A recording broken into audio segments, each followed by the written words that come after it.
नमस्कार विद्यार्थी मित्रांनो. पाठ क्रमांक 13. थोडं आभार नियमन करूया. मंगला गोडबोले हा पाठ आहे. प्रसिद्ध लेखिका. अशी घरं अशी माणसं, कुंपण आणि आकाश, सहवास हा सुखाचा, अळवावरचे थेंब, सोबत, भलबुरं, आरंभ इत्यादी लघुकथा संग्रह, गोंदन ही कादंबरी, नीरू आणि नेहा हे बालसाहित्य प्रसिद्ध. वरकरणी गमतीदार मात्र अंतर्यामी विचार करायला लावणारा हा लेख आहे. कोणत्याही गोष्टीचा अतिरेक कशा प्रकारे विनोद निर्माण करतो यावर लेखिकेने प्रस्तुत पाठातून प्रकाश टाकला आहे. प्रस्तुत पाठ हा शुभेच्छा या ललित लेखसंग्रहातून घेतला आहे. प्रत्यक्ष पाठ बघूया आपण. गोऱ्या साहेबाच्या आणि त्याच्या भाषेच्या दबावाखाली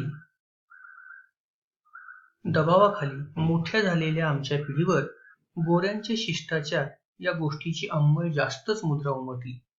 ती माणसं कशी शिष्टाचाराला चोख असतात, ती माणसं कशी थँक्यू प्लीजचा जप करतात, त्यांचे व्यवहार आपल्या व्यवहारांसारखे ढसमुसळे नसतात. साधं घोटभर पेय दिलं तरी हातभर थँक्यू म्हणतात. यांसारखे गुण नेहमी गायले गेले. त्यामुळे थँक्यू म्हणता येणं हा सुसंस्कृतपणाचा कडेलोट आहे असं काही काळ वाटून गेलं. तू कसली ग माझी थँक्यू, मीच तुझी थँक्यू. त्याला थँक्यू दिलंस का पण? तुला कितीही थँक्यू केलं तरी कमीच. अशी वाक्य हौसेने बोलण्याचा तो काळ होता. पण ते कुणी, कुणाचे, कितीदा म्हणावेत याला काही सुमार. अति झाल्याने, अस्थानी झाल्याने, कृत्रिम झाल्याने ते खोटे वाटायला लागतात. हेही लोकांच्या कसं लक्षात येत नाही. मित्रांनो, या परिच्छेदामध्ये गोऱ्यांच्या शिष्टाचाराचं आत्यंतिक अनुकरण हा दोष या ठिकाणी लेखिकेने लक्षात आणून देण्याचं काम केलंय. रोजच्या व्यवहारात पाहायला गेलं तरी माणसं अगदी क्षुल्लक कारणांसाठी एकमेकांचे आभार मानताना दिसतात.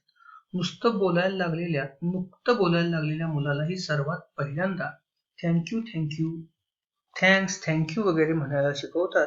हातावर चॉकलेट ठेवलं, थँक्यू. पापा घेतला, थँक्यू. उंचावरून जिथे त्याचा हात पुरत नाही तिथली वस्तू काढून दिली, थँक्यू. तो आभार मानत होता कारण त्याला लहानपणापासून तसं शिकवलेलं होतं. आभार न मानण्याचा मॅनरलेसपणा त्याच्या खाती रुजू होणार नव्हता. सर्व नात्यांना, सर्व निमित्तांना लागू होती अशी आभार कार्ड आताही मिळत आहेत. पुढे ती आणखी वाढतील. जन्मल्या आईबापांचे आभार मानणारं कार्ड आणि वर गेल्यावर खालून वेळच्या वेळी आपल्याला नीट वर पोहोचवणाऱ्यांचे आभार कार्ड अजून माझ्या पाहण्यात आलेलं नाही. लवकरच तसं आल्यास आश्चर्य वाटायला नको. मित्रहो, या आभार प्रदर्शनाच्या संदर्भातलं थँक्यू म्हणण्याच्या संदर्भामध्ये अतिशयोक्ती मोठ्या प्रमाणात आपल्या इथं होते आहे आणि त्याचा अगदी कळसबिंदू कसा असू शकेल, कसा असेल हे सांगण्याचं काम हा परिच्छेद करतो. तसे आमचे जुने आकाशवाणीवालेही बऱ्यापैकी आभारबाजच होते. विशेषतः आपल्या आवडत्या कार्यक्रमांमध्ये तर आभारांचा मारा होईल. गाणं कळवलत म्हणून आभार, हवं ते गाणं ऐकवलत म्हणून आभार, पत्राची दखल घेतलीत म्हणून आभार, आभाराच्या पत्राला उत्तर म्हणून परत आभार, अशी चैन तेही करत. सध्याच्या चॅनलवाल्यांनी त्यांना चारी मुंड्या चित केलेलं आढळतं. एकदा मनात येतं की या सर्व चॅनलवाल्यांनी एक मार्ग काढावा. रोज सकाळी प्रत्येक चॅनलवरचे कार्यक्रम सुरू करताना आणि रोज रात्री पडदा मिटवताना एकदा सर्वांचे सर्व गोष्टींबद्दल घाऊक आभार मानून टाकावेत किंवा कोणताही कार्यक्रम गळत असला तरी ठराविक वेळानंतर एक आभाराची कॅप्शन तळती फिरवत राहावी. जसे आजच्या दिवसभरात किंवा अमुक सत्रामध्ये ज्यांनी आमच्या कार्यक्रमांमध्ये भाग घेतला त्यांचे आभार. त्यांनी तोंड उघडल्याबद्दल आणि योग्य वेळी ते बंद केल्याबद्दल धन्यवाद. आजच्या दिवसभरात ज्यांनी सूत्रसंचलन केलं त्या सगळ्या सूत्रसंचालकांचे आभार. त्यांना नटवणाऱ्यांचे आभार. नटल्यामुळे ते सुंदरच दिसत होते असं मानणाऱ्यांचे आभार. आजच्या दिवसभरात आमच्या वाहिनीवर ज्यांनी ज्यांनी नृत्य केले, गाणी म्हटली, वाद्य वाजवली त्यांचे शतशः आभार. आजच्या दिवसभरात ज्यांनी ज्यांनी आपापल्या रिमोट कंट्रोलची बटणं फिरवली आणि किमान 30 सेकंद आमचा चॅनल पाहिला त्यांना कोटी कोटी प्रणाम. आजच्या दिवसभरात ज्यांनी ज्यांनी मुलाखती दिल्या आणि हुकमी मागे वळून पाहिलं त्यांचे आम्ही ऋणी आहोत. त्यांच्या दुखऱ्या मनाचे शतशः आभार. आज दिवसभर वीज पुरवठा नियमित करून लोकांपर्यंत आमचे कार्यक्रम पोहोचवणाऱ्या वीज मंडळाचे आभार. आजच्या दिवसभरात आमच्या वाहिनीवरच्या विविध स्पर्धांमध्ये भाग घेऊन पैठण्या, हिऱ्यांचे हार, घड्याळं, मिक्सर, शूटिंग, मोटारी, विमाने, सॅटेलाइट, ताजमहाल, कुतुब मिनार इत्यादी छोटी मोठी बक्षिसं जिंकणाऱ्या दर्शकांचे मनपूर्वक आभार. ही बक्षिसं लावणाऱ्यांचे आभार, हरणाऱ्यांचे आभार, बघून जळणाऱ्यांचे आभार इत्यादी इत्यादी इत्यादी. साक्षात पु ल देशपांडे यांनी एके ठिकाणी म्हटलंय की आदराचा कप्पा हा अंगावरच्या कोटावर दर्शनी भागी लावण्याची गरज नसते. आदर हा मनात तुडुंब भरून राहू शकतो आणि तशा अवस्थेत तो कृतीत सहजासहजी उतरतो. आभाराबाबतही त्यांचे हे निरीक्षण बहुअंशी लागू पडतं. मुलापासून आपले संस्कार आणि संस्कृती ही दिखावगिरीच्या पक्षातली नाही. भावना दडवून ठेवाव्यात, अनमोल दागिन्यासारख्या बासनात गुंडाळून खोल कप्प्यात ठेवाव्यात. त्या मुखर करण्याची गरज नाही. शब्दबंबाळपणा, प्रदर्शन अजिबात नको. असं ऐकत शिकत आपण लहानाचे मोठे होतो. आईच्या आजारपणात आपल्या मित्रमैत्रिणींनी मदत केली आणि आपण चुकून आभार मानायला गेलो तर प्रत्युत्तर म्हणून आपल्या पाठीत एक सणसणीत धक्का मिळतो. जादा आगाऊपणा केलास तर याद राख अशी धमकीही मिळते. तेव्हा उलट पक्षी जीव शांत होतात. नाहीतर मनामध्ये खूप वेळ आभाराच्या संवादाची उजळणी केली तरी वास्तवात उलटच होत असतं. खूप जवळच्या गहिऱ्या नात्यात शब्दांनी आभार मानताना उभय पक्षी अवघडलेपणा येतो. गहिरेपणा उणावून नसती औपचारिकता असल्यासारखे वाटते. यात नव्याने काय सांगायचं हे सांगायला विशिष्ट दिवसच हवा का, किंवा हे तर सर्वदा माझ्या मनामध्ये असतंच की असं वाटून शब्दांतली ताकद निघून जाते. मग एखादा स्पर्श, एखादा कटाक्ष हाही आभाराच्या पानभर भाषणाचं काम क्षणात करून टाकतो. ऑपरेशनच्या गुंगीमधून नुकता बाहेर येणारा रुग्ण डॉक्टरांचा हात घट्ट धरतो. परीक्षेत भला मोठा पराक्रम गाजवून आलेला गुणवंत विद्यार्थी गुरूंच्या पाया पडतो. तेव्हा ते त्याच्या पाठीवर थरथरत्या हाताने क्षणभर थोपटल्यासारखं करतात. तेव्हा त्या कृतीत आभारच सुचवले जातात. फरक एवढाच की ते रूढ आभार प्रदर्शन नसतं. ह्या मनाने त्या मनाला दिलेली पोचपावती असते. मित्रहो, या परिच्छेदाच्या अगोदरच्या परिच्छेदामध्ये टीव्ही चॅनल्सवाले, आकाशवाणीवाले यांनी कशा पद्धतीने आभार मानण्याचे कार्यक्रम केले त्या संदर्भातली त्यांनी केलेली अतिशयोक्ती वर्णन केलेली आहे. तदनंतर आता टीव्ही चॅनल्सवाल्यांनी सुद्धा अनेक कार्यक्रम ते दिवसभर घेत असतात.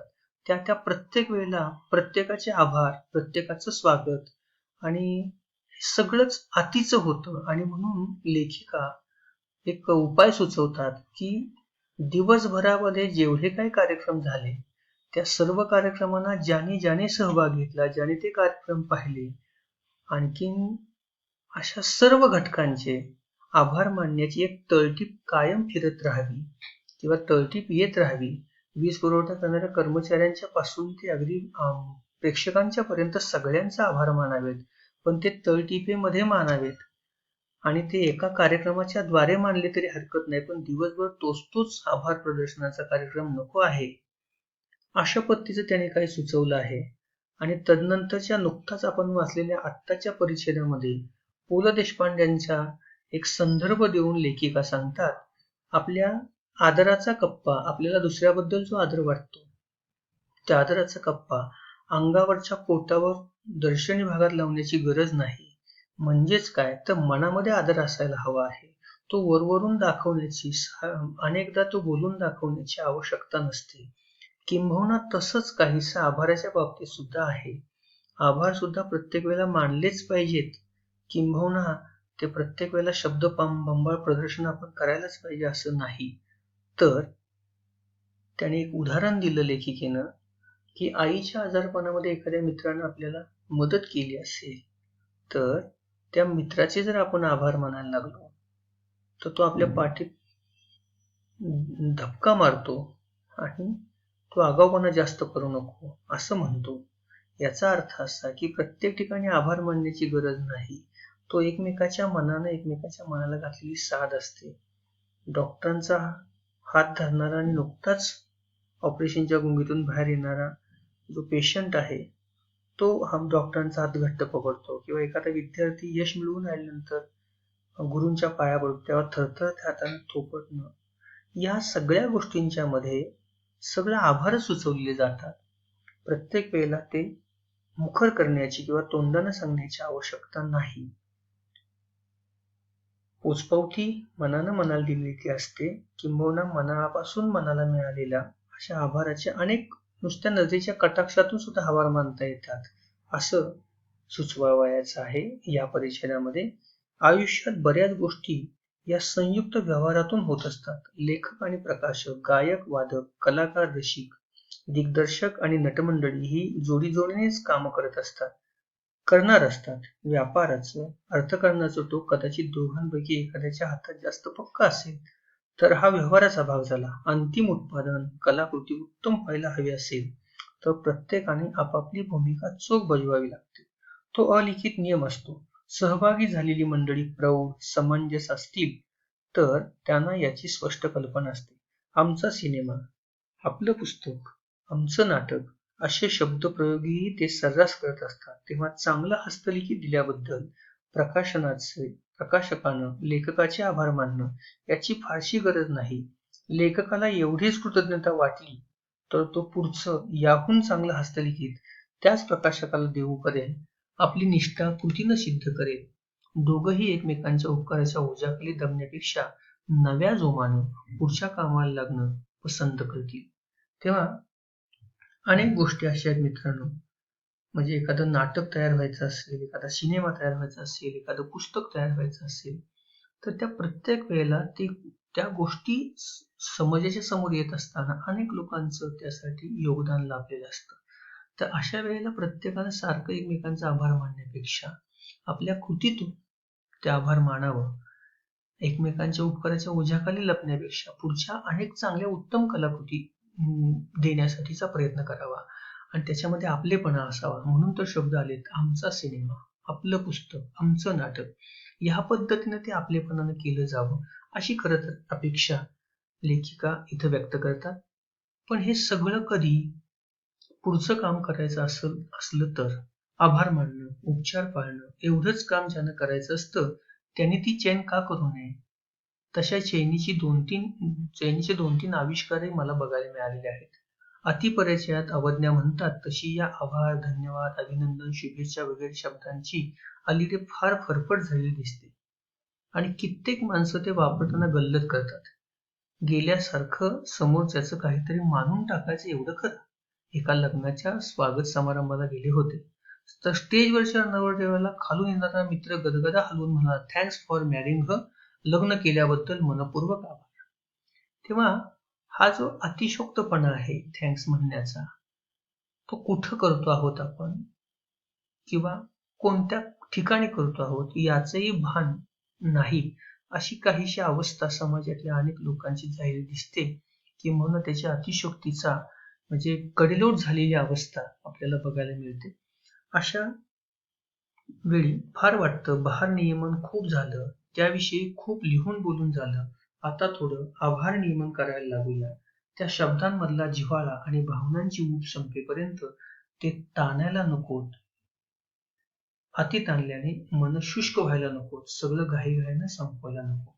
यानंतरचा जो उर्वरित पाठ आहे तो आपण पुढच्या व्हिडिओमध्ये पाहू. तो तिथे थांबू. तोपर्यंत यापूर्वीचे जे धडे तुम्हाला पाठवलेले आहेत ते सगळे तुम्ही दीक्षा ॲपवरून पाहिलेले आहेत.